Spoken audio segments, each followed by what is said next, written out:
दोस्तों, स्वागत है आपका इन्फो स्टोर हाउस में। I hope you all are doing great. आज का दिन जो शुरू हुआ है ना, वो हुआ है बिल्कुल सुबह सुबह। मैंने आज ब्लॉग स्टार्ट करा है। पीछे अंधेरा हो रहा है, आपको दिख रहा होगा, और क्योंकि सब लोग सो रहे थे और मैं यहाँ पे नहा धो के आ चुकी थी किचन में। नहा के सीधा मैं पूजा करने नहीं गई क्योंकि इतना टाइम नहीं था, तो मैंने बस हाथ जोड़े और सबसे पहले मैं आ गई किचन में, क्योंकि अगर किचन का काम लेट हो जाता तो लंच किसी को भी नहीं मिल पाता, ना कनिष्क को ना हस्बैंड को। तो इसलिए सबसे पहले किचन का काम। और यहाँ पे मैं बनाऊंगी घिया के कोफ्ते। तो घिया मैंने 2 जगह अलग किया था, एक कोफ्ते के लिए और एक घिये का रायता। तो यहाँ पे कोफ्ते की तैयारी, बस घिया कद्दूकस करके पहले ही रख दिया था 1 रात पहले। अब इसमें ऐड करूँगी बेसन के साथ बस कुछ बेसिक मसाले, जैसे नॉर्मल थोड़ी सी हल्दी, थोड़ी सी मिर्च, थोड़ा सा धनिया पाउडर, हल्का सा कोई मसाला, नमक, बस इतनी चीज़ें। और उसके बाद उसको अच्छे से मैश करके मैं तलूँगी कोफ्ते। ये एक ऐसी रेसिपी है ना कि घिया तो कोई इतना वैसे खाना पसंद नहीं करता, लेकिन कोफ्ते आराम से राइस के साथ खाए जाते हैं। तो इसलिए ये बन के तभी टाइम पे रेडी होते हैं मॉर्निंग में, कि एटलीस्ट अगर ये कद्दूकस करके रात को रख दिए जाएं, क्योंकि अर्ली मॉर्निंग इतना काम नहीं हो पाता, क्योंकि हमारे घर में 7:30 दोनों को जाना होता है, एक को स्कूल एक को ऑफिस। तो 7:30 तक मुझे सब चीज़ रेडी करने का मतलब है कि मुझे हर हाल में 5:30 उठना होता है। यहाँ पे नॉर्मल जैसे कुछ साबुत मसाले, उसके बाद डाली मैंने टमाटर जो मैंने ग्राइंड कर लिया था, और उसके ऊपर बिल्कुल बेसिक हमारे मसालदानी के मसाले हैं। प्याज और लहसुन का इस्तेमाल हमारे घर पे नहीं होता है, ये आपने प्रीवियस वीडियो में भी देखा होगा। बहुत टाइम हो गया प्याज लहसुन बिल्कुल नहीं बनता घर में। और बाकी चीज़ें क्लीन करके मैं यहाँ पे रख देती हूँ। अब जब तक बाकी जो मसाला फ्राई हो रहा है, तब तक आटा मलना, रायता बनाना, अब ये सारे काम मेरे साथ के साथ हो जाएंगे। सुबह के समय का टाइम ऐसा होता है कि एक एक मिनट को बड़े ध्यान से इस्तेमाल करना पड़ता है। थोड़ा सा भी टाइम इधर उधर हुआ तो चलो, हस्बैंड का तो कोई नहीं, वो दूर जाते हैं तो उनका थोड़ा आगे पीछे हो जाता है टाइमिंग, लेकिन कनिष्क का अगर टाइम लेट हो गया तो स्कूल का गेट बंद हो जाएगा। इसलिए बिल्कुल टाइम टू टाइम सारे काम प्रिपेयर करने होते हैं। यहाँ पे राइस बन चुके हैं, कोफ्ते ऑलमोस्ट वो भी बन चुके हैं। अब मुझे बस आटा लगा के पराठे बनाने हैं। तो यहाँ पे भोजन हो चुका है तैयार। सबसे पहले कान्हा जी की प्लेट मैंने यहाँ पे लगा दी है, तो जिसमें है राइस, रायता और कोफ्ते। अब यहाँ से स्टार्ट हुई लंच की और ब्रेकफास्ट की तैयारी, क्योंकि लंच और ब्रेकफास्ट एक ही साथ बनता है घर में। अब जो इस टाइम खाना बन जाता है वही दोपहर तक खाना बनता है। मेरे को दोबारा कुछ बनाने की ज़रूरत नहीं पड़ती, बस सिवाय जैसे पराठा बनाना है, या फिर जैसे कनिष्क का पराठा खाने का मन नहीं है तो राइस बनाने हैं, या ऐसी कुछ चीज़ें, बस हल्का फुल्का ही कुछ बनता है। मेन जो खाना होता है वो दिन में ही बन के सब रेडी हो जाता है। साथ के साथ किचन का जो पूरा काउंटर है साथ के साथ क्लीन। अब बारी आती है लंच पैक करने की। यहाँ पे मैंने राइस रखे हैं और एक पराठा रखूँगी बिल्कुल राइस के ऊपर ही, क्योंकि 3 ही टिफ़िन आ सकते हैं जो बैग है उसमें, तो उसी हिसाब से मुझे मैनेज करना पड़ता है। तो एक टिफ़िन में आ चुके हैं कोफ्ते, एक में राइस हो गए, पराठा हो गया, और एक में आ जाएगा रायता। तो इस तरह से मैनेज करके 3 टिफ़िन्स के अंदर ही मुझे पूरा लंच, जो भी वैरायटी घर पे है, वो सब कुछ ऐसे मैनेज करनी पड़ती है। कभी कभी जैसे पराठा नहीं है तो सैलेड रख देती हूँ, तो वो भी ऐसे राइस के ऊपर या पराठे के साथ सैलेड रख देती हूँ एक ही टिफ़िन में। और ये है कनिष्क का बनाना बॉक्स, इसमें बनाना रख दूँगी। अच्छा, पहले मुझे लगता था कि यह वेस्ट ऑफ मनी है, लेकिन ऐसा नहीं है, इसके बड़े फ़ायदे हैं, क्योंकि बनाना पहले ख़राब हो जाता था। तो बस अंदर का रूम मैंने क्लीन कर दिया। अब कनिष्क को स्कूल छोड़ के आना है। अब बस ऐसा लगता है कि अब ये सर्दियाँ जल्दी ख़त्म हो। सर्दियाँ वैसे अच्छी लगती हैं, लेकिन इस बार की सर्दियाँ इतनी लंबी हो गई कि अब ये सर्दियाँ बिल्कुल अच्छी नहीं लग रही। आने के बाद मैंने सबसे पहले करी पूरी सीढ़ियों की सफाई, क्योंकि पूरी ऊपर से लेकर नीचे तक यानी कि 4 फ्लोर्स की सीढ़ियाँ बहुत गंदी हो रही थी, और अभी तक इसकी क्लीनिंग मेरे ही जिम्मे होती है हमेशा। तो यहाँ पे मैं कर रही हूँ पूरे 4 फ्लोर की क्लीनिंग। सिर्फ झाड़ू लगाऊंगी, मॉपिंग नहीं करूँगी, क्योंकि हिम्मत बिल्कुल नहीं हो रही थी। अभी रिसेंटली तबीयत इतनी ख़राब हुई थी, उसके बाद अभी इतना काम एकदम से हो नहीं पाता। जितना हो पाता है कोशिश करती हूँ, लेकिन बहुत ज़्यादा नहीं हो पाता। अब यहाँ पे घर की हालत कुछ ऐसी है। अब घर की सफाई स्टार्ट करते हैं, क्योंकि नीचे सीढ़ियों की सफाई करके मैं आ चुकी थी। अब करेंगे घर की क्लीनिंग स्टार्ट। घर की क्लीनिंग स्टार्ट करने से पहले मैं टीवी में हमेशा प्रवचन लगा लेती हूँ या फिर भजन चलते रहते हैं, तो बस यहाँ पे मैं सुनती रहूँगी प्रवचन महाराज जी के और साथ में होती रहेगी क्लीनिंग।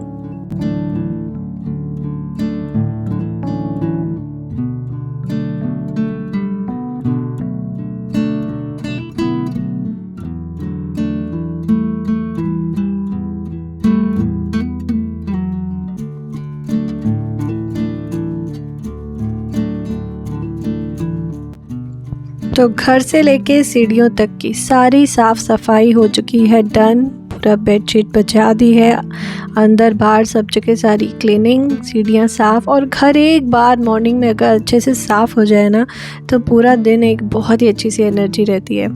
कभी कभी होता है कि झाड़ू तो रेगुलर लग जाती है, बट कभी कभी ऐसा भी होता है मैं मॉपिंग डेली नहीं कर पाती, कभी तबीयत नहीं ठीक होती, बहुत सारे रीज़न्स होते हैं, कभी बहुत बिज़ी होती हूँ। अब जैसे एग्ज़ाम्स चल रहे हैं तो डेली इतना समय नहीं मिल पाता चीज़ों का, तो इसके लिए कोई ना गिल्ट नहीं रहता कि अरे आज ये काम रह गया, अरे ये टास्क था, ये रह गया। तो इसलिए जितना हो उतना बेटर है। मेन प्रायोरिटी वाइज काम करती हूँ, ऐसा नहीं कि बहुत मतलब एक अगर सारा चीज़ करनी है तो एक ही दिन में सारी करनी है, इतना बर्डन लेके काम नहीं करती।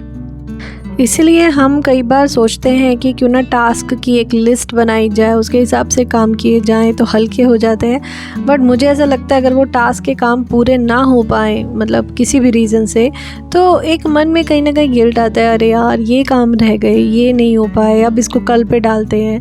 तो इसलिए काम मैं उतना ही करती हूँ जितना हो पाए, एक्स्ट्रा बर्डन अब नहीं देती हूँ।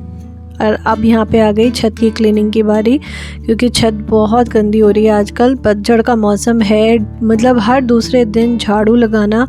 पानी वाली धुलाई अभी जल्दी नहीं कर रही हूँ। गर्मियों में तो फिर भी हो जाती थी बड़े आराम से, लेकिन विंटर्स में तो ना बाबा, बहुत ठंड लगती है, पैर एकदम सुन्न हो जाते हैं। अब थोड़ी धूप निकलने लग गई है तो मौसम भी अच्छा लगता है, तो छत पे बैठने में भी बहुत अच्छा लग रहा है। अब बस पौधों में जिस में पानी की रिक्वायरमेंट है उसी में डालना है। सब में पानी की रिक्वायरमेंट आजकल नहीं होती, लेकिन अब जैसे गर्मियाँ आना शुरू हो जाएंगी।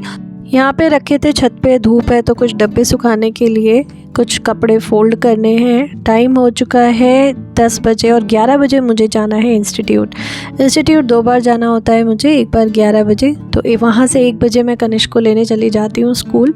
तो बस ब्रेकफास्ट करके और मैं निकलूँगी इंस्टीट्यूट के लिए। ब्रेकफास्ट में नॉर्मल वही ओट्स, साथ में मैंने डाले उसमें कुछ ड्राई फ्रूट्स हैं, बनाना है, एप्पल है, और एक साथ में ये मैंने बादाम लच्छा पहली बार ट्राई करा था, अच्छा था ये, पहले नहीं खाया था कभी। तो अब यहाँ पे थोड़ा सा मैं एडिटिंग का काम करना है, वॉइस ओवर का काम। यहाँ पे मैंने अपनी घड़ी, क्लचर, जो चीज़ मुझे लेके जानी होती है सब बाहर निकाल के मैंने रख ली है ताकि भूल ना जाऊँ। साफ़ सुथरा घर बहुत अच्छा लग रहा है। छत पे जो चीज़ें सुखाने डालनी थी वो रख दी। अब मैं जा रही हूँ इंस्टीट्यूट।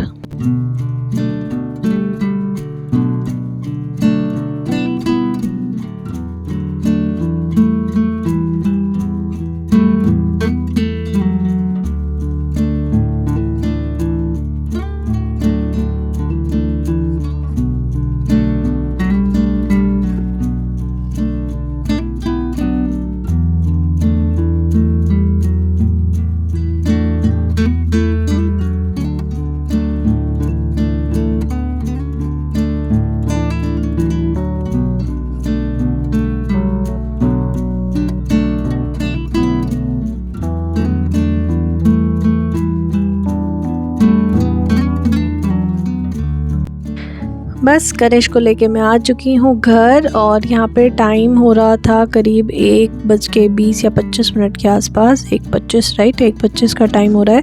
और अब बस इसको रेडी करना, नहलाना, दाना, खाना पीना, ये सब करते करते हो जाएगा 3, और 3 बजे आ जाएंगे मेरे स्टूडेंट्स। अब सबसे पहले मैं एक चक्कर ऊपर का लगा के आती हूँ छत का, क्योंकि जो सामान यहाँ डाला था धूप उधर शिफ्ट हो चुकी है, तो अब ये सारा का सारा सामान इधर से खिसका के यहाँ रखना है।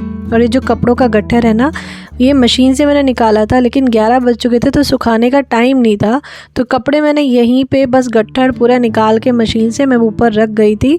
मैंने सोचा था मैं अब 1 बजे आने के बाद उसके बाद मैं सारे कपड़े सुखा दूँगी। यहाँ पे मैं इसको बोल के आई थी कि कपड़े चेंज कर लेना, लेकिन ये पीछे पीछे ऊपर ही आ गया। इतनी देर मेरे कपड़े सूखे, ये महाराज जी यहाँ पे बैठे थे। और बस ये डब्बे सूख चुके हैं, इनको मैं ले जाऊंगी नीचे, क्योंकि अब मुझे करना है थोड़ा सा काम। तो जितनी देर में वो नहा धो के रेडी होएगा, इतनी देर में मेरा एक काम हो जाएगा, जो है मिर्च का अचार बनाने का। अचार बनाने की विधि बहुत ही सिंपल है। साबुत धनिया लिया मैंने, जीरा लिया, सौंफ लिया, थोड़ा सा मैंने लिया इसमें राई, और ये सब चीज़ों को थोड़ा सा करना है रोस्ट, बस इतना कि उसमें से एक अच्छी सी खुशबू आ जाए। बहुत ज़्यादा उनको ब्राउन नहीं करना है, थोड़ा रोस्ट करना है बस इनको रोस्ट करने के बाद ठंडा करके ग्राइंड करके और रेडी हो जाएगा हमारे मिर्च के लिए, अचार के लिए मसाला। यहाँ पे मैंने जो मिर्च ली थी वो मोटी वाली हरी और मोटी वाली लाल मिर्च, तो दोनों को मैंने मिक्स करके बनाया है, और मिक्स करके ये बहुत बढ़िया अचार बना। हालांकि ये होता है कि जैसे अलग अलग लोग बनाते हैं, मोटी वाली मिर्च को भरवा बनाते हैं, छोटी वाली मिर्च को काट के भरवा दोनों तरह से बना लेते हैं। तो एक तरफ मसाला अब जब तक ठंडा होगा, यहाँ पे मैं आटा लगा लेती हूँ। कनिष्क के लिए मैं बनाऊँगी पराठे लंच के लिए। एक भी समय ना मिस नहीं होता, मतलब ऐसा नहीं कि कुछ भी टाइम इधर उधर वेस्ट हो जाए, तो हर टाइम को ऐसे करके मैनेज करना पड़ता है, तभी सारे काम हो पाते हैं। तो ये मिर्च काट के रेडी है, इसमें डाल दिया मसाला। तो अभी सिर्फ अचार का मसाला पड़ा है, इसमें अभी कुछ ऊपर से मसाले पड़ेंगे। जैसे अभी मैंने यहाँ पे डाला है थोड़ी सी कलौंजी बहुत थोड़ी सी डाली है, नमक स्वाद अनुसार, साथ में जाएगा जैसे हल्दी पाउडर, थोड़ा सा लाल मिर्च पाउडर है, धनिया पाउडर। तो बस ये सारी चीज़ें जाएंगी, अच्छे से एक बार उसको मिक्स कर लेना है। आमचूर ज़रूर डालिएगा, यहाँ पे मैं थोड़ा हींग ऐड कर रही हूँ। आमचूर बहुत अच्छा चटपटा सा फ्लेवर आएगा, आमचूर ज़रूर ऐड करना है। सिरका ऐड किया। अब इसमें मैंने सरसों का तेल जो गरम करके रखा था उसको ऐड करा। अब इसको मिक्स करके जब थोड़ा ठंडा हो जाए फिर इसको जार में फिल कर देना है।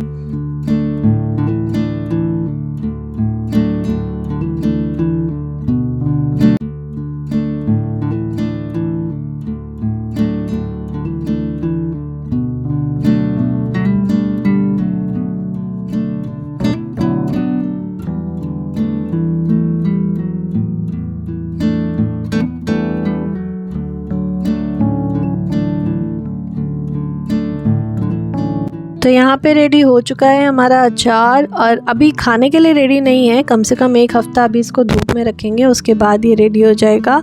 यहाँ पे अब मैं बना रही हूँ लंच, क्योंकि अब कनिष्क और मैं दोनों खाना खाएंगे। अचार रेडी होके मैं साइड में रखूँगी, बनाऊँगी पराठे, सब्जी सुबह की बनी रखी है, बस सिंपल सा खाना। 3 बज चुके हैं, बच्चे आ चुके हैं, यहाँ पे ट्यूशन स्टार्ट हो चुकी है। यहाँ पे क्लासेस जो घर पे चलती हैं वो चलती हैं 6 साढ़े 6 बजे तक, उसके बाद फिर से इंस्टीट्यूट रात को, मतलब तो जैसे 6:30 बजे इंस्टीट्यूट, वहाँ से मेरा आना हो जाता है, जैसे डिपेंड करता है कितने बच्चे आएँ, तो कभी 8 कभी 8:30, तो 8:30 पौने 9 तक मैं आ जाती हूँ। तो करीब 6 सवा 6 का टाइम, और हम यहाँ पे निकल चुके हैं अपने इंस्टीट्यूट के लिए। तो कनिष्क को मैं साथ ले जाती हूँ, ऑब्वियसली छोटे बच्चे को अकेले तो यहाँ नहीं छोड़ के जाऊँगी, तो वो इस टाइम मेरे साथ जाता है। सुबह तो स्कूल में होता है, तो 11 से 1 बजे तक जो इंस्टीट्यूट का टाइम है वो तो मैं अकेले चली जाती हूँ, और उसके बाद अब मैं को इसको साथ में लेके जाती हूँ और साथ में लेके आती हूँ। तो अब हम चल दिए हैं बच्चों को पढ़ाने, यानी कि हमारी 3rd शिफ्ट पढ़ाने की। तो 2 शिफ्ट हमारी कंप्लीट हो चुकी हैं, this is my 3rd shift. और यहाँ पे जो और टीचर्स हैं इंस्टीट्यूट में वो क्वेश्चन पेपर्स बना रहे हैं, क्योंकि अब एग्ज़ाम्स चल रहे हैं, तो सबसे ज़्यादा अब इसी चीज़ का ज़ोर है कि ज़्यादा से ज़्यादा टेस्ट पेपर बनते हैं, टेस्ट चेक होते हैं। अभी बहुत बिजी, बहुत ही हेक्टिक शेड्यूल चल रहा है। टाइम हो रहा है यहाँ पे 7:40 यानी 41 हो रहे हैं, और मैं अब आई हूँ घर पे। कनिष्क ये रहा, और इस समय ना रात को ठंड बहुत हो जाती है, अभी तो हो ही रही थी बट ऐसा लगा था थोड़ी कम हो रही है, लेकिन ऐसा नहीं है। जब रात को हम लोग आते हैं ना तो बहुत ठंड लग रही होती है। अब बस घर जाना है, घर में बाकी चीज़ें देखनी है, लेकिन सबसे पहले देखना है मुझे कनिष्क की स्टडी, क्योंकि इसके एग्ज़ाम्स इसके भी आ रहे हैं। जैसा मैंने प्रीवियस वीडियो में बताया था कि टीचर्स ना अपने बच्चे नहीं पढ़ा पाते हैं, तो इसको जो मैं पढ़ाने बैठी हूँ तो इस समय टाइम हो रहा होगा करीब 9:15 बजे के बाद का, आई थिंक 9:30 हो रहे होंगे। 9:30 से 10:30 मैंने इसको 1 घंटा पढ़ाया, पूरा चैप्टर अच्छे से समझाया, रीडिंग करवाया, सारे क्वेश्चन आंसर लर्न करवाए, क्योंकि इसके स्टार्ट होने वाले हैं मॉक टेस्ट, और उससे पहले सारी प्रिपरेशंस कराना बहुत ज़रूरी है।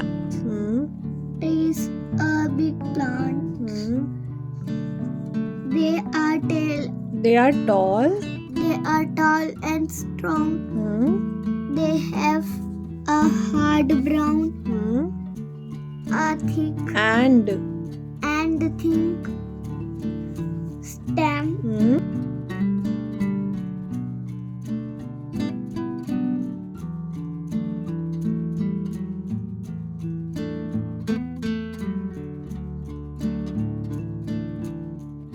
तो उसको पूरा एक चैप्टर में करा चुकी हूँ, डायग्राम सिखा दिए, और खाने का जो था वो थोड़ा बहुत ही बनना था। तो कभी ना हस्बैंड भी हेल्प कर देते हैं, जब मुझे इसको पढ़ाना होता है तो हस्बैंड रात का खाना वो बना देते हैं। तो जब इस तरह से दोनों मिलके मैनेज करते हैं तभी इतने काम हो पाते हैं, अदरवाइज़ एक इंसान के लिए इतने काम पॉसिबल नहीं होते। तो कैसा लगा आपको आज का व्लॉग, आज का ये वीडियो, ज़रूर बताइएगा। कोई भी आपको पार्ट अच्छा लगा हो तो कमेंट करके ज़रूर बताना। मैं मिलूँगी आपसे नेक्स्ट वीडियो में, तब तक के लिए गुड बाय।